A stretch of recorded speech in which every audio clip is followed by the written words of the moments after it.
नमस्कार दोस्तों, मैं हूं नवीन पाटीदार और आप देख रहे हैं voice of MP. Bharatiya Janata party के प्रत्याशी चंद्र सिंह सिसोदिया के पक्ष में वोट मांगने के लिए प्रदेश के मुखिया शिवराज सिंह चौहान कुछ देर में गरोड़ पहुंचने वाले और वॉइस ऑफ एमपी की टीम पल पल की अपडेट और लाइव अपडेट हम आपको दिखा रहे हैं। साथ ही बात किया है तो भारतीय जनता पार्टी के प्रत्याशी हमारे साथ मौजूद है, भारतीय जनता पार्टी के दिग्गज नेता बंशीलाल जी गुर्जर हमारे साथ मौजूद है, उनसे बात करें। तमाम नेता यहाँ मौजूद है। सबसे पहले बात करते हैं भारतीय जनता पार्टी के प्रत्याशी, क्या कहेंगे? आपको टिकट मिला है, सबसे पहले क्या कहेंगे? भारतीय जनता पार्टी व्यक्ति को नहीं कार्यकर्ता का आकलन करती है और बहुत माइक्रो सर्वे होने के बाद में जो हम जमीनी कार्यकर्ता है, जो जनता के बीच में रहता है, उसको टिकट देते हैं। कांग्रेस को किस तरह से सोचते हैं आपके सामने चुनौती? कांग्रेस के पास न तो नेता है, ना मुद्दा है, ना नीति है। जो हमारा उम्मीदवार जो उनका जो उम्मीदवार है उसकी स्थिति आप सब जानते हैं और जनता से कोई छुपी हुई नहीं है। हर बार यहाँ चेहरा बदला जाता है, लेकिन इस बार आप ही को रिपीट किया गया, क्या कहेंगे? बदल दिया ना चेहरा। एक बार मेरे एक बार गई बार में नहीं था, इस बार मेरे दूसरी बार एक रिपीट का हुआ।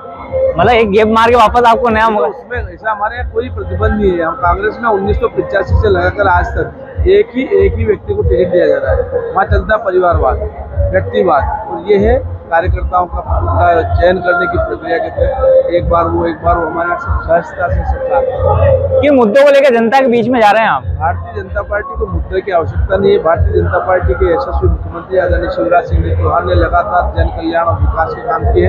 विकास ही हमारा सब कुछ है और हम जनता की सेवा करना चाहते हैं। बंशीलाल जी, क्या कहेंगे? आप किसान नेता हैं, आपकी अच्छी पकड़ इस संसदीय क्षेत्र में मानी जाती है। किस तरह के सोचते हैं जो भारतीय जनता पार्टी को किसान के मुद्दों को लेकर घेरा जाता है, क्या कहेंगे आप? किसानों के लिए जितना काम भारतीय जनता पार्टी ने किया है उतना काम कांग्रेस तो सोच भी नहीं सकती। 20 वर्षों पहले का इतिहास अगर हम देख लें तो अभी 31 अक्टूबर है और खेती में बोने का समय चल रहा है। हमारा किसान 10 आरी का अफीम बोता था तो उसको 15 दिन लगते थे 10 आरी पिलाने में। अब शिवराज सिंह जी ने माइक्रो इरिगेशन के माध्यम से हर खेत में पाइप से पानी छोड़ने का काम किया है, 24 घंटे बिजली घरों में देने का काम किया है और 10 घंटे निर्बाध बिजली खेतों में देने का काम किया है। इसलिए किसानों का तो कोई मुद्दा ऐसा है नहीं। अभी प्याज हमारा बिक रहा है 60 रुपये किलो। अब आप ही कहना शुरू कर देंगे कि प्याज खाने को नहीं मिल रहा है। लहसुन हमारी बिक रही है 15,000 रुपये क्विंटल। आप ही कह देंगे कि गरीब की पहुंच से दूर हो गई है लहसुन। तो किसान खुशहाल है और किसानों की खुशहाली के लिए जितना भारतीय जनता पार्टी कर सकती है उतना कांग्रेस सोच नहीं सकती। बंशीलाल जी, अगर अफीम की बात आपने कही है, ये संसदीय क्षेत्र पूरा बेल्ट अफीम उत्पादक इलाका माना जाता है। कांग्रेस ने अपने वचन पत्र में एनडीपीएस एक्ट से जो है डोडा चुरा को निकालने की बात कही, वचन पत्र में लाए हैं, क्या सोचते हैं आप? ये कांग्रेस की देन है कि एनडीपीएस एक्ट में डोडा चूरा शामिल हुआ है।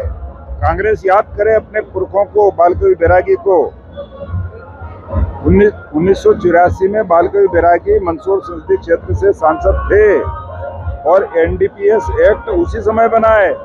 कांग्रेस ही इस कुकर्म को करने की जिम्मेदार है, कोई जिम्मेदार नहीं है।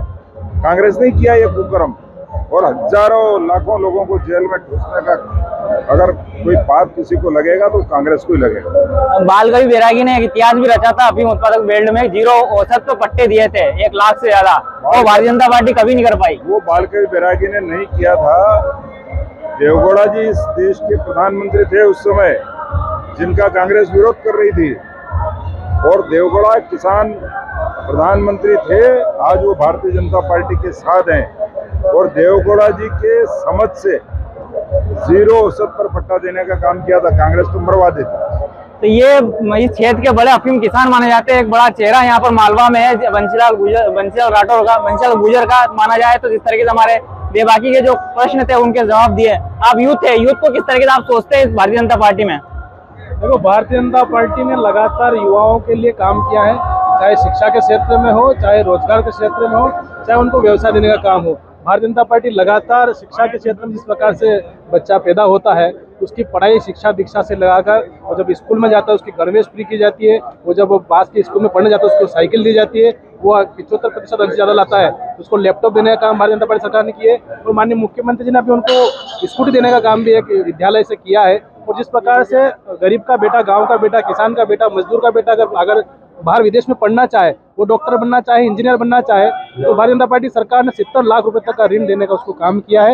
यह भारतीय जनता पार्टी सरकार है। मुद्रा योजना के माध्यम से युवाओं को रोजगार देने का काम किया है। भारतीय जनता पार्टी लगातार स्किल डेवलपमेंट के माध्यम से युवाओं को प्रशिक्षित करे ताकि वो रोजगार दे सके। क्या सोचेंगे आप, जो भारतीय जनता पार्टी ने एक महिलाओं का कार्ड जो खेला है कांग्रेस को देख के, सबसे पहले कांग्रेस लाई थी, तो आपके मानते भारतीय जनता पार्टी ने कॉपी किया है महिलाओं को पैसे में? ये कॉपी नहीं किया है। महिला सम्मान के लिए भारतीय जनता पार्टी पहले भी काम करती रही है और माननीय शिवराज सिंह जी चौहान ने लाडली बहना योजना लागू करके महिलाओं को सम्मान दिलाया है पूरे समाज में, और निश्चित रूप से यह योजना गेम चेंजर साबित होगी और लाडली बहनाओं के कारण ही पूरे माननीय मुख्यमंत्री जी पुनः 5वीं बार इस मध्य प्रदेश में अपनी सरकार बनाएंगे। तो ये जो तमाम भारतीय जनता पार्टी के नेता जो इस वक्त हम मंच पे मौजूद थे, जहाँ पर कुछ देर में यहाँ पर प्रदेश के मुखिया शिवराज सिंह चौहान यहाँ पहुंचने वाले हैं। गरोड़ में एक बड़ी सभा उनकी है भारतीय जनता पार्टी के प्रत्याशी चंद्र सिंह सिसोदिया के पक्ष में, और तमाम नेताओं से हमने बात की। जिस तरह के यहाँ तमाम नेता मौजूद थे, मेरे सहयोगी रवि पोरवाल के साथ नवीन पाटीदार की अपडेट।